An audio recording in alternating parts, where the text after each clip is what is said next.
For a change greenery ज़्यादा है, हवा में भी थोड़ा सा फ़र्क है सो अच्छा लग रहा है, कभी कभी चेंज होता है बट अगेन ट्रैवल बहुत करना पड़ता है, that's the only problem, else we are having a good time here. हाँ, because that's our comfort zone ना। हम ह्यूमन बींग्स अपने कंफर्ट जोन के बहुत ज़्यादा आदी होते हैं, हैबिचुएटेड होते हैं।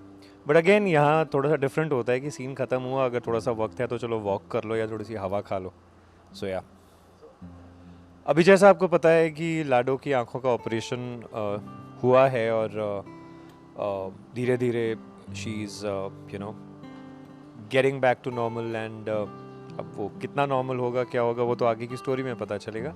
पर हाँ, अभी वही सीन्स चल रहे हैं जहाँ पर वो कोशिश कर रही है समझने की क्या हुआ है, और उसे अयान के बारे में पता चल चुका है कि अयान का भी एक्सीडेंट हुआ, और कहीं ना कहीं चरण को ये लगता है कि अयान के इस एक्सीडेंट का जिम्मेदार वो है। सो आगे की कहानी कैसे आती है, कैसे चरण प्रताप और फालतू इस मौके में ख़ुद को संभालते हैं जहाँ अयान अपनी ज़िंदगी से जूझ रहा है। So that's what we are doing right now. Lado, I mean फालतू और अयान दोनों ही बहुत अच्छे एक्टर्स हैं, हर सीन को निखार कर बाहर लेकर आते हैं। और इनफैक्ट मैं आज ही सुबह देख रहा था जिस सीन में लाडो अपने दिल की सारी बातें अयान से कह रही है। इट्स अ वेरी मैं इन दोनों को देखकर या अपनी फैमिली के किसी को भी देखकर, अपने शो के किसी को भी देखकर कई बार इमोशनल हो जाता हूँ, बिकॉज वो इतना रियल कर रहे होते हैं। और मैं I am not being partial because we are a part of the same show. ज़िंदगी के जो रंग हैं वो बिल्कुल स्क्रीन पर सच में उभार कर लाते हैं। और as we were discussing, everybody is doing a very good job. और ये जो सीन अब आने वाले हैं, जो एक कॉन्वर्जेसन होने वाली है अयान और फालतू की, this will move a lot of people, बहुत सारे दिलों को छू के जाएगी ये कॉन्वर्जेसन। आई थिंक यही एक एक्टर का सबसे बड़ा एसेट है, जहाँ उन्हें पता होना चाहिए कि वो किस सीन में कौन सा इमोशन लेकर आएंगे।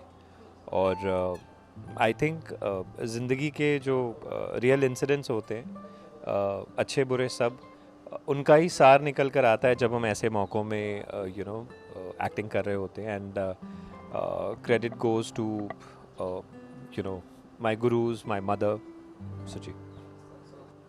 फैंस को मैं हमेशा एक ही बात कहता हूँ कि हम हमारे फैंस की वजह से ही हैं। उनके जो लविंग डीएम्स आते रहते हैं या जो कमेंट्स आते रहते हैं, वो हमें बहुत अच्छा महसूस कराते हैं, हमें आगे और अच्छा करने के लिए एक्साइट करते हैं, प्रिपेयर करते हैं। और बड़े ब्यूटीफुल मैसेजेस, लाइक किसी बच्ची का एक मैसेज आया था थोड़े दिन पहले कि आई विश सबके पापा आपके जैसे होते। So you understand and you realise that it's not just a character. लोग इसे बहुत करीब से महसूस करते हैं और प्यार करते हैं। And it's not just about Charan, it's about all the other characters also, because जब प्रताप और उसके बॉन्ड की बात होती है, या प्रताप मेरे और फालतू के बॉन्ड की बात होती है, या जमुना और फालतू के बॉन्ड की होती है, तो it's beautiful। सबसे मज़े की बात ये है कि आज से पहले मैंने जितने भी शोज़ किए हैं, सारे शोज़ में I've played a millionaire or a billionaire and a rich businessman and all that। और मैंने कुछ और इंटरव्यूज़ में भी कहा था, जब मुझे पहली बार इस कैरेक्टर के लिए कॉल आया था, I got super excited and I really wanted to do this. और मुझे बहुत मज़ा आता है। ये मुझे मेकअप नहीं करना पड़ता, मेकअप के नाम पे मेरी आंखों के नीचे काले धब्बे आते हैं, दैट्स इट। एंड बाकी ये नॉर्मल कपड़े। सो आई एम श्योर समडे, शायद किसी ड्रीम सीक्वेंस में ही सही, चरण भी फालतू के साथ थोड़े से ग्लैमरस कपड़ों में आएगा और हमारे दर्शकों की जो चाहत है वो पूरी हो जाएगी। Hi, my name is Jaydeep Singh and you can see me as Sharan on Faltu and I am on glitter and glamour. And हमारे शो फालतू को, मेरी बेटी फालतू को, हमारे शो के सारे कैरेक्टर्स को, हमारे अयान को यूँ ही प्यार देते रहिए और देखते रहिए। Thank you.